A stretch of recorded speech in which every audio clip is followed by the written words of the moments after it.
జనసేన అధినేత ఆంధ్రప్రదేశ్ ఉప ముఖ్యమంత్రి పవన్ కళ్యాణ్ ప్రజలకు సేవ చేయడంలో ఎప్పుడూ ముందు వరుసలోనే ఉంటారు.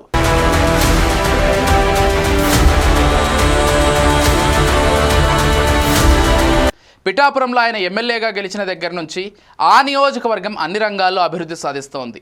తన వంతు కృషి చేస్తూ పిఠాపురాన్ని డెవలప్ చేసే విషయంలో సీరియస్గా ఆలోచిస్తున్నారు పవన్. ఇకపోతే తన నియోజకవర్గంలోని మహిళలకు శుభవార్తను అందించారు. శ్రావణ మాసం చివరి శుక్రవారం పిఠాపురం పాదగయలో సామూహిక వరలక్ష్మి వ్రతాలు నిర్వహించనున్నారు. ఈ నేపథ్యంలో 10,000 మంది మహిళలకు చీరలు, పసుపు, కుంకుమ పవన్ కళ్యాణ్ కానుకగా అందజేయనున్నారు.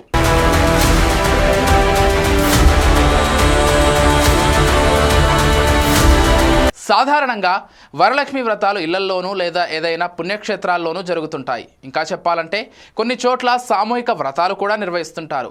ఈసారి పిఠాపురం నియోజకవర్గంలో జరిగే వరలక్ష్మి వ్రతాలు చాలా ప్రత్యేకంగా జరుగుతాయంటున్నారు జనసేన నేతలు. పిఠాపురంలో ఉన్న పాదగయ క్షేత్రంలో వేలాది మంది మహిళలతో వరలక్ష్మి వ్రతాలు నిర్వహించనున్నట్లు జనసేన పార్టీ ఎమ్మెల్సీ హరిప్రసాద్ చెప్పారు. పవన్ కళ్యాణ్ ఆదేశాల మేరకు చివరి శ్రావణ శుక్రవారం పాదగయ క్షేత్రంలోని ఉమా కుక్కుటేశ్వర స్వామి పురుహూతిక అమ్మవారి ఆలయంలో సామూహిక వరలక్ష్మి వ్రతాలు నిర్వహించనున్నట్లు తెలిపారు.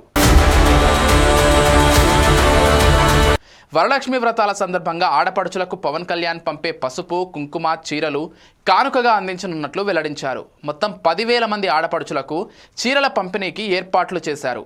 ఆలయ అధికారులు, పోలీసులు అన్ని ఏర్పాట్లు పూర్తి చేశారు.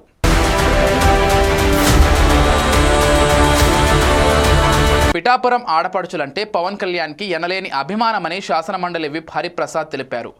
ఏటా జరిగే విధంగానే సాంప్రదాయబద్ధంగా సామూహిక వరలక్ష్మి వ్రతాలు నిర్వహించి మహిళలకు పసుపు, కుంకుమ, చీరలను కానుకగా అందించాలని నిర్ణయించినట్లు తెలిపారు.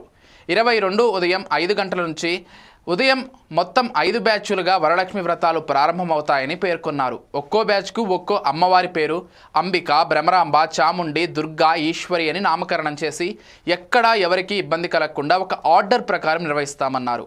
మహిళలు పెద్ద సంఖ్యలో చేరుకోనున్న నేపథ్యంలో పకడ్బందీగా ఏర్పాట్లు చేశామన్నారు జనసేన నేతలు. ఈ అవకాశాన్ని మహిళలు సద్వినియోగం చేసుకోవాలని వారు సూచించారు.